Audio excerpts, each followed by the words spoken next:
That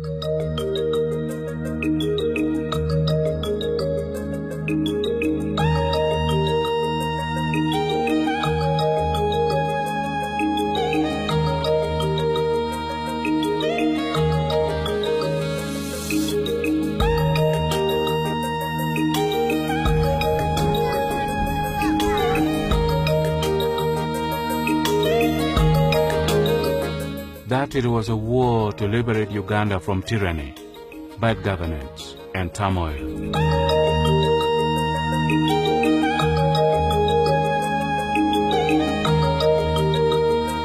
But in Acholi land, the Liberation War of 1986 delivered 21 years of war, destruction, poverty, and anguish. In 1996, all the Acholi in the rural areas were ordered out of their homes within 48 hours into displacement camps. Within a short time, the homes and everything else they left behind were destroyed. In these camps, like gulags, poor sanitation, food shortage, and lack of medical facilities pushed upwards morbidity, maternal and infant mortality rates. In 2002, the military operation Iron Fist was launched. That it would flush out the insurgents from southern Sudan and pacify northern Uganda. Instead, a prohibited backlash. Many lives were lost. Thousands of hearts with property were destroyed, and more than 100,000 people were displaced from the camps into the streets of Gulu and Kitgum towns.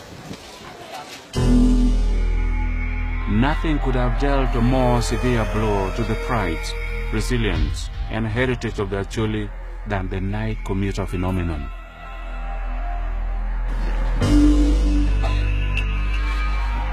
Separated from their parents, guardians, or any adults, every night these children were exposed to rape, HIV infection, and moral decadence.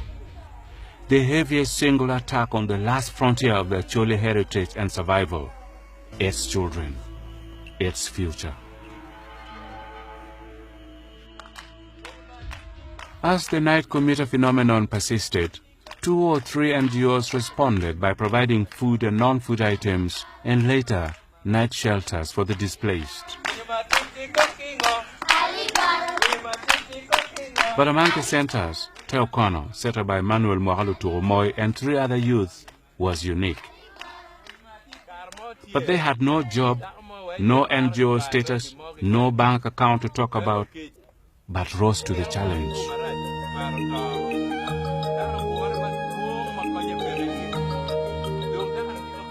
Bishop Beka Ochola is the most senior Anglican cleric in northern Uganda. Throughout the war period, he was based in Acholi land, the epic center of the war.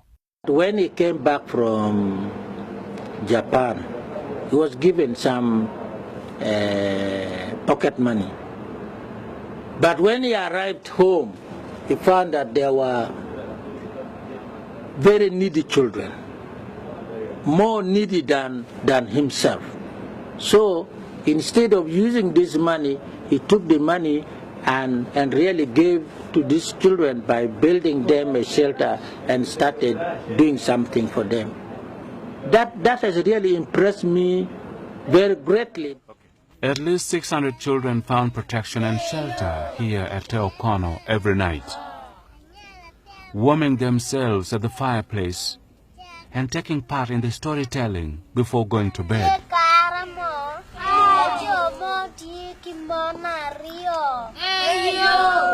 In the good old days, the fireplace was the first school of life for the Acholi people. The lessons were delivered through folklore and riddles that would prick the conscience and also inspire society to act together on issues of morality, survival, and the higher values of life. Many visitors, including one of the best-seller authors in the UK, Miss Juliana Buring, have been here. The children were struggling with their identity, actually. Where did they fit in? They had no family, no real sense of belonging anywhere. They were displaced. They were just coming into the center at night. In the day they would wander. I don't know where they would wander. I don't think they were going to school, a lot of them.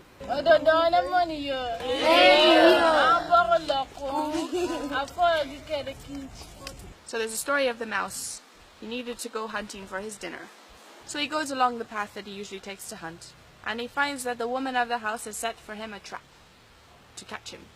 So he says, now I can't go hunting. Let me ask my friend the chicken to help me to remove this trap. So he goes to the chicken and says, my brother, please help me to remove the trap. The chicken says, no, I'm busy now. Don't bother me. Go away.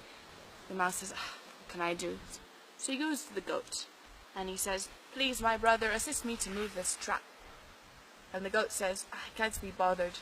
I'm busy here eating grass. You'll ask the cow.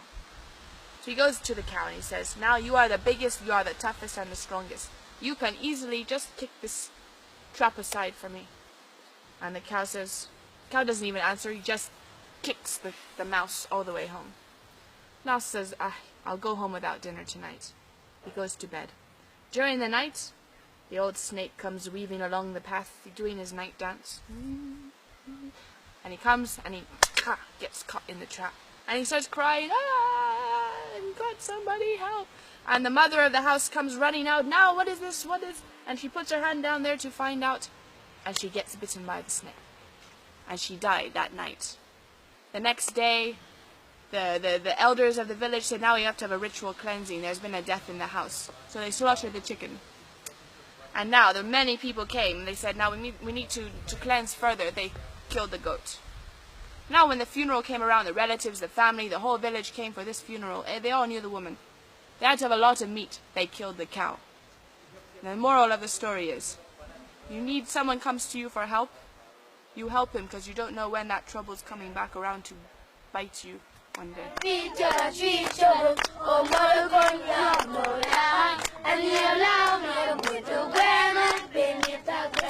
It was at Ate O'Connor that Emmanuel and his colleagues discovered that here were some of the brightest children in Gulu district, and yet the war, with its wider impact, had brought their aspirations to a terminal point. Nevertheless, this is a story of triumph of the orphan and the destitute over helplessness. Helplessness induced by a deliberate war between the government troops and the insurgents, targeting civilians and their property. A story of 4 youngsters. Kenneth Rubakene. I would like to become an engineer because in Uganda here there is few engineers. Nobaro Chora. I want to be a civil engineer. Nancy Akumu. My ambition is to become a doctor. And Opio. I want to become a doctor because my brother, that young brother of mine, he was saved by the doctor because at the time when my father was killed, he was crying, he fell of sicknesses, and then doctor helped him, and he is still alive up to today. That is why I want to be like those doctors that have saved my brother so that I save other pupils. Kenneth Rubakene obtained a strong Division 1 in the primary living examinations. Impoverished by the war, his parents were totally unable to support his secondary education. So Emmanuel and his colleagues, now called United Youth Action for Progress, OYAP, adopted and put him in a white secondary school. Nancy Akumu obtained Division 1 in the primary living examination. I was able to perform very well in that class. Through my performance, I was offered a scholarship called Competitive Scholarship. And I studied from Senior 1 up to Senior 4 freely. And was the best student in northern Uganda, but couldn't continue to high school. Emmanuel and his friends in OYAP came in and supported her to join Trinity College Nabingo, one of the best and oldest girls' schools in the country. She obtained the first division and joined Makerere University on a minimal government scholarship. I joined university through national merits. To Nancy's dismay, although she qualified to do human medicine, she was offered forestry. But if they had a better support than this one, I would have joined medicine or do any other medical work. Norbert Ochora is another example of brains living in the wreckage of war in northern Uganda. He passed the primary leaving exam so well, and with assistance from OYAP, joined Kololo Secondary School, one of the oldest and biggest schools in the country. From senior 1, I was a counselor, class counselor. In S2, they elected me as the school counselor. Then in S3, I was the assistant head boy of the school. And I was doing very well. I was given respect as head boy. And again, I was given another post to be the chairman of the Young Entrepreneurship Club in the school, which was sponsored by the Germans. I was given to be the church captain to make sure that all students go to the church and they pray, because it was a Catholic school. Start time I was the first until I reached S4, until I was the best in O-level. Got 14 aggregates in 8 subjects. My ambition is to become an engineer. Awad Secondary School, like most schools in the sub-region during the war, was displaced from their own site. Here in the suburbs of Gulu municipality, they have been occupying an abandoned and run-down factory from the British American tobacco. Even for this, they have had to pay rent, a common plight of displaced schools. This is for chemistry, for physics, for agriculture, for biology. Even geography practicals have to go here. The facilities are not adequate. These are the few chemicals we have. And those are the few tripod stands we have. But all the children must do science. And all these books, these are just useless books. The like of these ones are not relevant to the current situation. The students who attend such schools are the real poorest of the poor, seen from the eyes of poverty. The school fees they pay is so minuscule that the school is perpetually in desperate need. And it was here that we met Kenneth, who was one of the best students at the primary leaving exams, scoring a strong Division 1. I would like to become an engineer because in Uganda here there is few engineers. We are hopeful that the situation will normalize and these children that have passed through our hands will come back and help in this place.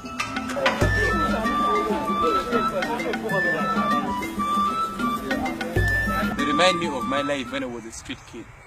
They remind me of my life when I was struggling to see that I go to school.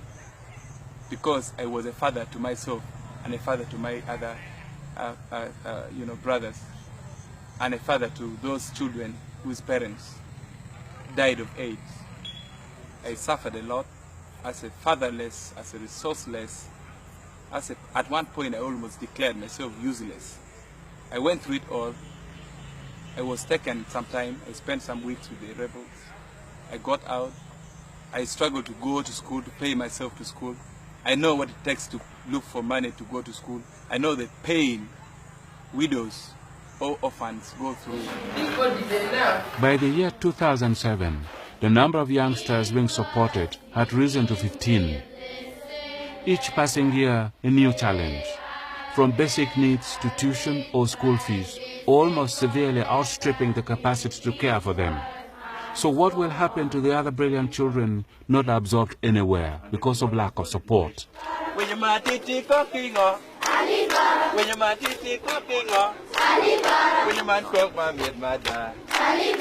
The perception of Emmanuel and Uyap is that the recovery of their children will depend first and foremost on their own initiatives, serious investments in education with particular emphasis on girl-child education, science-based professional courses, and others, through which the youth will become job creators, not seekers. I believe that when the government come up with a policy that can give some kind of blanket support to the children bedeviled in this war, like for example bursary, students would be able to go to school. They would be able to advance to have professional studies like medicine, like law, like engineering. The year 2004 was like the real harvest time for the outcome of the war. 50,000 primary school children dropped out of school. For secondary, the number is unknown. Many of them formerly abducted, the child soldiers, some of them with babies in hand. Without education, without living skills, how would they face the future? For Oyab, this meant the creation of vocational school for tailoring and for other skills, taking in more than 40 youths per year.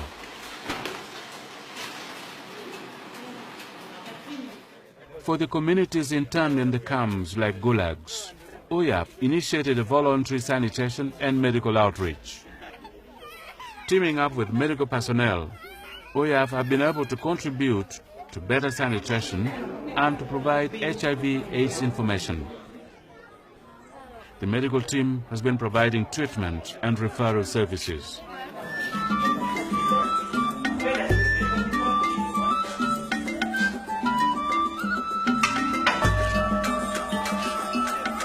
Aware that food is probably the first medicine of life, Oyab also teamed up with some agronomists to improve food production.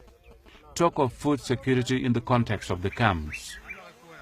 Their immediate goal was to provide improved seeds to boost production for consumption and for income generation.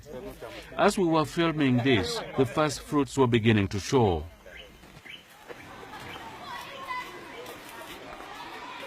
Kirombe Primary is a model school in Gulu district. Entry for the pupils is as competitive as for the teachers to get a teaching job here. Apart from the headmistress, Opio, in Standard 6, is perhaps the most respected and admired in the school. But he is not the head boy. I didn't become a head prefect because I did not participate in the election. I would have won it because I'm well known by many people.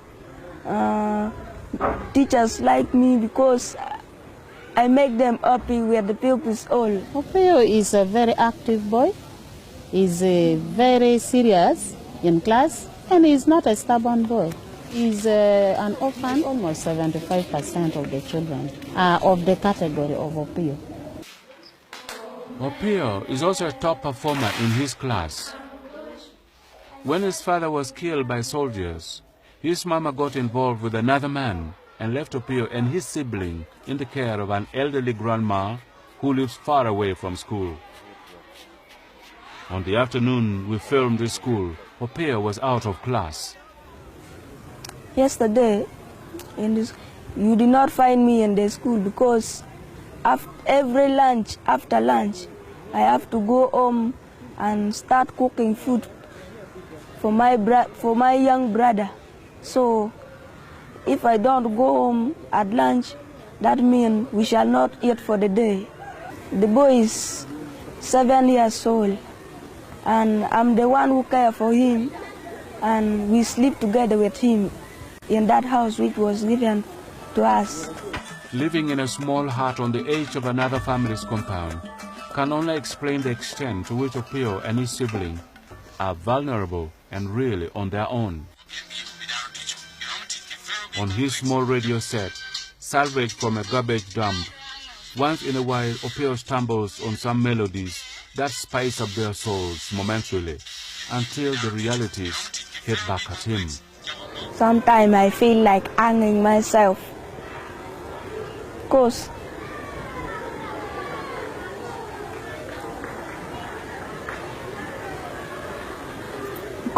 you see, when we are staying alone in the house, some people, I see them, they laugh with their mother, they bring for them very many things, like dresses, but for us they don't bring. This one is the boy I was talking about. He's my brother. With a little support from Oyab to keep him in a model school, Opio has come a long way, too long to start looking back. One of his greatest challenges is to share his hope and vision with his sibling, who has advertently become his son. And sometimes this is even more defined when the brother falls sick, when there's no money, and they can't access medical care quickly. He talks a lot about my mother and my father, because he wanted to escape even from home, because he don't have father, he don't have mother, and he said he is going to become a mad person. But I say, you little boy, let us just stay like this. We shall all grow up and we shall get somewhere to stay. The public policy support, with the participation of the NGOs and individuals in the Acholi sub-region, meets less than 5% of the education needs. And it is this lack of concrete support to the dreams of the likes of Opio that will put the acid test to the resilience and recovery of the Acholi from the ravages of war. The war they never started, nor supported.